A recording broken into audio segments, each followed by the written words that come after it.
3, numero speciale, numero perfetto. Numero perfetto. Chiedimi perché? Perché 3? Perché proviamo il preamplificatore della Fosi Audio ZP3 Sì. in abbinamento con il DAC ZD3 e con i finali V3 mono. Quindi una sequela di 3. Esatto, una triade. Quindi torniamo su Fosi, Esatto. che dopo averci mandato i piccoli finali monofonici, dopo averci mandato il DAC che c'era tanto stato simpatico, Sì. ci ha mandato anche a completare questo quartetto un preamplificatore. Esatto. Esattamente ritagliato per funzionare assieme a questi. Viene però soprannominato, chiamato, sottolineato da Fosi come high-end preamplifier. Vabbè. Quindi per loro è la punta di diamante Della loro produzione. Vedremo se questa affermazione corrisponde al vero. Allora, www.edo2g.it o .com, subscribe, campanella, fate i bravi, a tra poco, ciao. Ciao.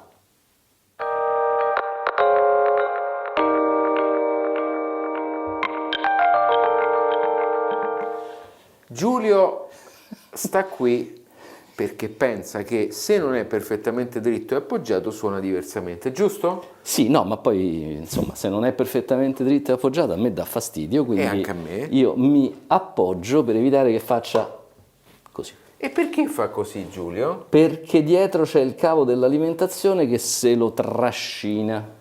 Ah, beh, perché sono piccolini. Sono piccolini, sono sono molto un po' piccolini. leggerini, ma questo non costituisce un motivo di pregiudizio. Di pregiudizio, ci mancherebbe, ma abbiamo messo il pre sopra e i finali sotto perché se mettevamo i finali sopra, i finali venivano trasportati dai All'indietro. cavi. Esatto, dai cavi. Vabbè. Allora, Va bene. andiamo qui. Allora, questo è un preamplificatore bilanciato e sbilanciato, caro Giulio. E questa è una cosa che va a braccetto, va di pari passo con i finali Sì. e che hanno gli ingressi bilanciati e anche il DAC che esce in bilanciato. Insomma, diciamo che a Fosi sta simpatico il collegamento bilanciato, che peraltro sta simpatico anche a noi, e quindi su dagli questo andiamo d'accordissimo. Allora, A livello di funzionalità, questo preamplificatore ha 3 ingressi, giusto? Un ingresso bilanciato, un ingresso R. no, 2 ingressi. E 2 RC. ingressi, ok. RC a linea, quindi non è fono. Vedi? RCA1, RCA2, XLR. il tutto gestibile anche attraverso questo telecomando. Che è un telecomando che è multifunzione, perché ti compri il telecomando e schiacci il bottone permettimi ZD3 e fai il DAC, ZP3 e fai il preamplificatore e quindi questo? seduto comodo puoi gestire l'uno o l'altro. Se non fosse che devi avere l'occhio di lince, perché a distanza di divano sfido a leggere il display OLED, ma il volume... Ma caro Giulio, siccome il volume qui è fisso, cioè lo abbiamo messo fisso, Lo abbiamo potrebbe messo essere fisso. variabile, ma l'abbiamo messo fisso, il volume è lì, ma c'è un ma. cambiando camera non è motorizzato. Non è motorizzato. Insomma, diciamo che Fosi prevede che uno alzi le terga dal divano. No, perché si può fare attraverso il telecomando, Il telecomando, quindi le terghe sì, rimangono sul divano, divano, però... ma non hai l'indicazione visiva di dove sta il volume. Vabbè, insomma, diciamo che tanto alzarsi dal divano è un ottimo esercizio ginnico che fa bene alla salute e quindi va bene. Ecco, quindi un No, pochino... ma allora, adesso scherzi a parte, noi facciamo sempre riferimento ad un uso che secondo me è un po' improprio di questi prodotti della Fosi, perché questi prodotti credo che nascano con in mente un tipo di utilizzazione desktop. Allora è evidente che se tu ce li hai sul tavolo, allunghi la mano, giri la manopola del volume ed è tutto più semplice. L'utilizzazione, se vogliamo un po' tradizionalista che facciamo noi, lontani dall'apparecchio, forse non è proprio esattamente nelle loro corde. No, allora, tasto di accensione, Sì. IR, poi ci sono i controlli di tono escludibili attraverso il tasto di bypass che sta sotto, Ok. balance, volume. Un'altra cosa molto interessante di questo preamplificatore che sta sotto è un filtro passa alto, cioè si può fare full range, quindi 20 Hz, 20 kHz oppure 80 mi pare. Bravo, 80 fino a 20 kHz oppure 120 fino a 20 kHz, e questo aiuta l'interfacciamento con un subwoofer. Sì. Ovviamente, perché così si taglia una parte delle frequenze che vanno ai finali di left e right ad appannaggio del sub senza bisogno di sovrapposizioni. Perfetto, quindi da questo punto di vista è una utilizzazione per il sub. Uscita trigger, quindi attraverso l'accensione del preamplificatore si possono poi accendere tutti gli altri device della FOSI a catena. Ok? Dal punto di vista estetico trovo che sia molto ben coordinato con i suoi finali e con il DAC, la mano evidentemente del designer è la stessa, e all'apparenza francamente sono degli oggetti graziosi con un, secondo me, pensiero sull'aspetto estetico. Poi dal punto di vista della costruzione, lo vedremo subito dopo nello sventramento, questo preamplificatore ci ha lasciato un dubbio, nel senso che è assemblato in maniera intelligente, ma hanno utilizzato un profluvio di viti. 32 viti, 32 viti che insomma per assemblare un prodotto di questo genere sono veramente tante. Però Giulio, tu che sei, diciamo, sensibile alle forme e agli ingombri, sì, ti faccio una domanda molto provocatoria. Vai. Allora, 1, 2, 3, 4, 5 e 6, perché questi sono gli alimentatori dei finali. Sì. Quindi alla fine questi che sembrerebbero dei prodotti half size piccolissimi, piccoli, se vuoi fare un insieme perfettamente funzionante, devi per forza occupare come se fosse un integrato, un amplificatore integrato. Sì, questo è fuori di dubbio. Quindi io ti faccio una domanda: ha senso così o è meglio comprare un amplificatore integrato? Io direi che dal punto di vista dell'estetica del tutto, francamente non mi esprimo. Personalmente, come del resto tutte le cose a giudizio estetico, io preferisco l'estetica di un integrato a taglia normale. Però posso anche capire che degli oggetti così piccolini, così anche ben rifiniti, possono risultare affascinanti. Poi, tutt'altro discorso è se dal punto di vista delle prestazioni all'ascolto una suddivisione in telai così marcata come in questo caso può essere migliorativa rispetto al telaio singolo dell'integrato standard, però questo lo vediamo nel capitolo dell'ascolto. Allora, noi abbiamo detto tutto, quindi sì, direi che abbiamo detto tutto. Sventriamo, perché ecco le tante viti. Io vado a pranzo e ripasso più tardi. Va bene, ciao, a tra poco, ciao. Allora Giulio, FOSI Audio ZP3. Partiamo dall'alimentazione. Normalmente l'alimentazione per questi prodotti è con un alimentatore esterno a spina, in questo caso invece l'alimentatore è interno, con ben 2 avvolgimenti. Chiedimi perché. Perché ci sono 2 avvolgimenti? Ci sono 2 avvolgimenti perché uno fa il 5 volt, vedete che c'è scritto più 5 qui? E invece l'altro fa meno 12, 0 più 12, c'è anche scritto qua meno 12, 0 più 12, non lo so se i nostri follower lo vedono, ok? Quindi alimentatore che si collega a questa scheda, questa motherboard. Perché hanno messo lo zoccolo sui famosi operazionali di uscita LM47, l'abbiamo visto prima, 92, vabbè, lo vedete in sovraimpressione. Questi possono essere sostituiti con altri operazionali e ti dirò, in questo caso ha un senso, perché con una spesa relativamente modesta, sono solamente 2 gli operazionali, si ha sicuramente un aumento discreto o buono delle prestazioni e non si incorre in quelle grandi spese che abbiamo visto fare con i finali o con il DAC, no? Dove c'erano 2-3 operazionali a prodotto.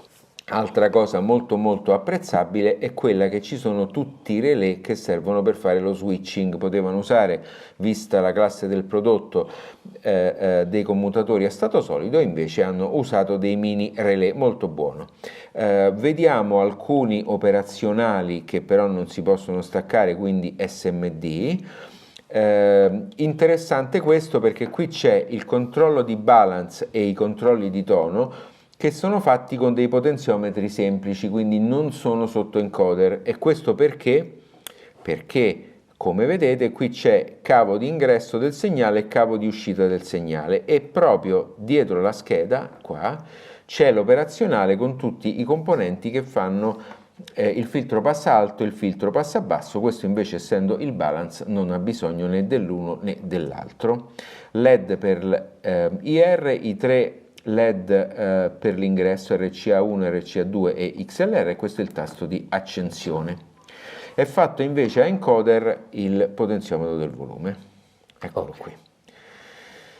Poi circuiti di stabilizzazione 1 e 2 che servono per i rami positivo e negativo del 12 volt, quindi vuol dire che qui parte 12, sicuramente questi non sono 12, fanno un piccolo salto, probabilmente sarà 909, questo non ve lo so dire con certezza, ma comunque è una costruzione relativamente raffinata. Circuito stampato anch'esso fatto bene, ma del resto con la Fosi abbiamo sempre visto cose del genere, eccolo qua. Sì.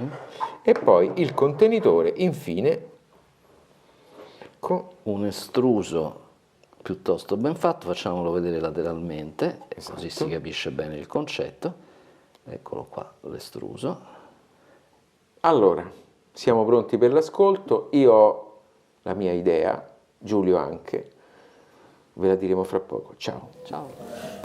Mi disturba, partiamo di là, mi disturba il fatto che tu fai più e meno col volume e non si vede niente sul preamplificatore. Non c'è neanche il blink del LED dell'ingresso, che ti farebbe vedere che sta prendendo il comando. Poi certo, senti, soprattutto a volume molto basso, quasi non te ne accorgi che, insomma, questa cosa non è che mi piace molto. Scusa, forse non ho capito una cosa. Il telecomando agisce sul volume del preamplificatore? Sì. Ma non c'è un feedback sulla manopola che gira perché non è motorizzata. Bravo, non c'è neanche un feedback ottico, per esempio una lucina che fa blink Bravo, blink. perché potevano fare Sì. la lucina dell'ingresso che adesso vedete in overlay, la potevano fare lampeggiante quando prendeva il comando dell'IR, così tu almeno avevi la sensazione Che è una cosa che non succede invece col DAC, che ha pure lui il suo controllo di volume, che in questo momento è escluso. che in questo momento è escluso, perché quello c'ha sul display un numero abbastanza grande che insomma si legge da questa distanza e con quello riesci a vedere. Sì, anche se poi se ci metti il pre che c'ha il controllo del volume suo, non ha senso, Non ha senso. usare il controllo del volume del No, DAC. sarebbe un po' un controsenso. Esatto, infatti Obiettivamente questo- questa cosa è un po' così. Vabbè. Vabbè, a parte questo, caro Giulio, io ho un pensiero. Allora, Vai. è giusto che chi voglia giocare giochi e chi dall'altra parte ha bisogno di una soluzione desktop compatta possa rivolgersi sulla produzione Fosi in generale.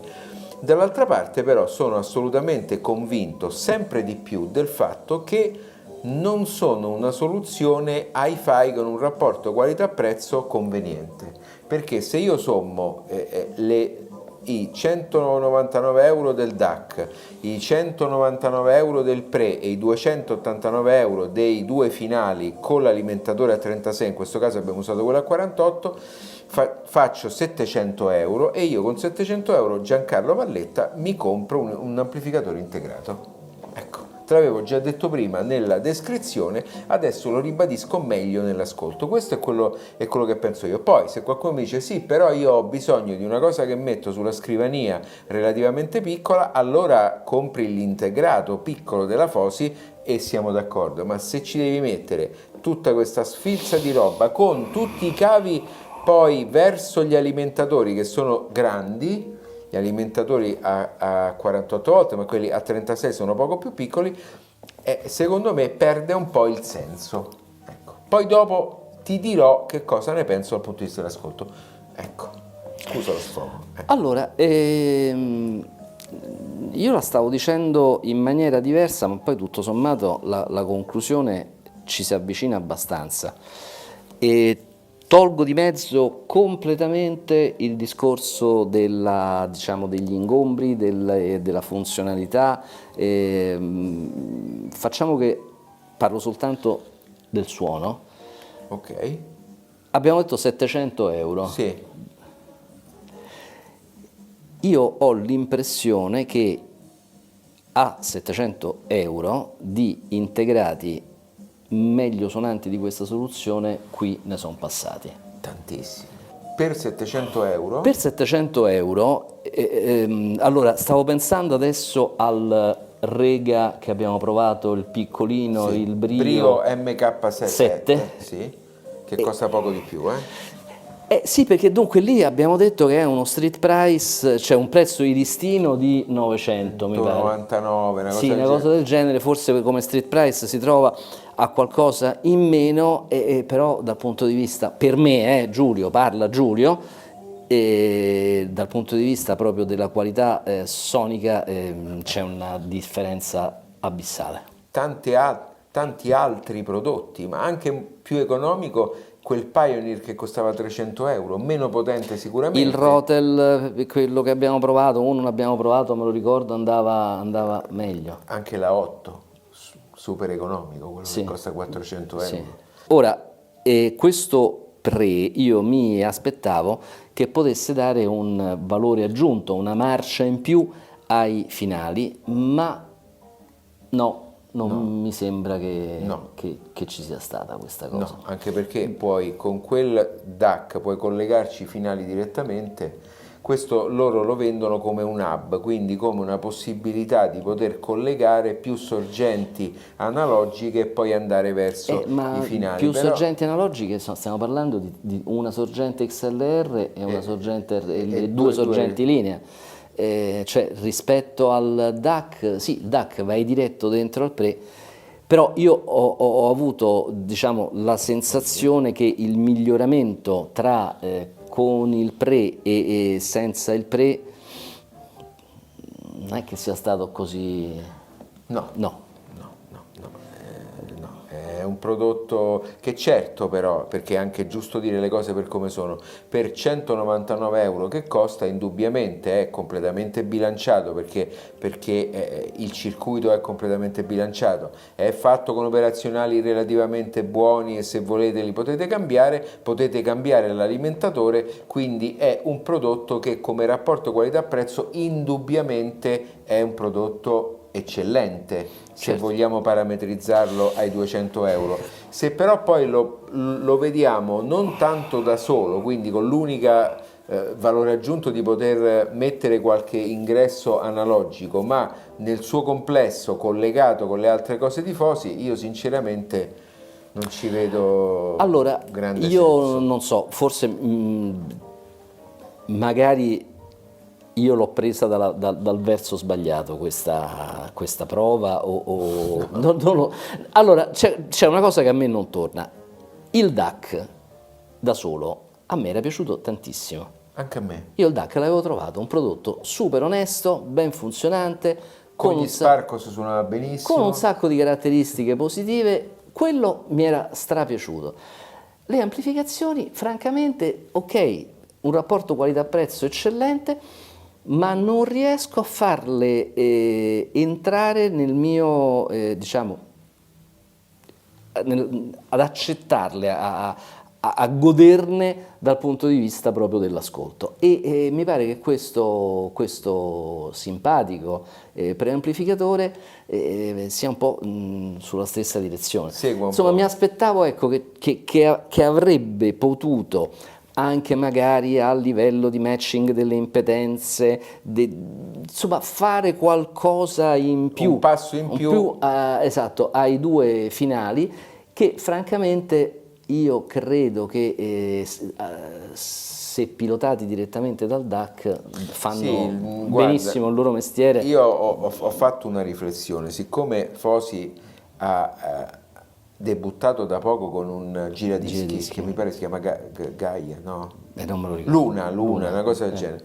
È chiaro che quello esce linea e per cui uscendo linea loro avevano la necessità sì. di fare un preamplificatore che permettesse ai loro clienti di utilizzare il giradischi in una catena Fosi, quindi da questo punto di vista potrebbe avere più un senso. Un senso, no? e forse l'altro senso che mi viene da attribuirgli è la possibilità di regolazione del balance e dei toni che magari a qualcuno che è molto affezionato a quel tipo di caratteristica può stare simpatico. E anche l'aggiunta del sub, del filtro passa alto, quella potrebbe essere una cosa interessante e che indubbiamente può fare veramente la differenza, no? Perché non spedire certe frequenze e farle fare direttamente al sub potrebbe avere un senso. Dal punto di vista del suono, quello che penso io è che queste catene di amplificazione della Fosi le sento sempre molto gommose.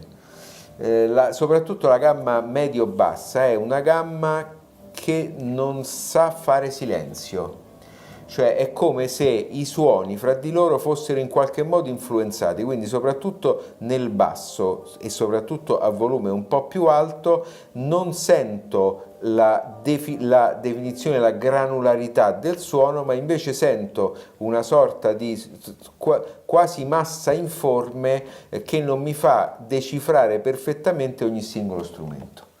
La gamma alta invece la trovo relativamente poco estesa, come se non avesse quel corpo, quel peso e quella brillantezza che normalmente sono abituato ad ascoltare anche con elettroniche di prezzo relativamente basso. Tu che ne pensi? Prima stavo ascoltando una traccia da voce e chitarra Damien Rice, Cannonball, e la voce mi sembrava inscatolata. Per come l'ho sentita quella traccia tantissime volte con i sistemi più vari, io non ho mai avuto questa sensazione di sentire la chitarra abbastanza aggressiva, ma la voce che sembra che sta così. Qui mi ha fatto questo effetto.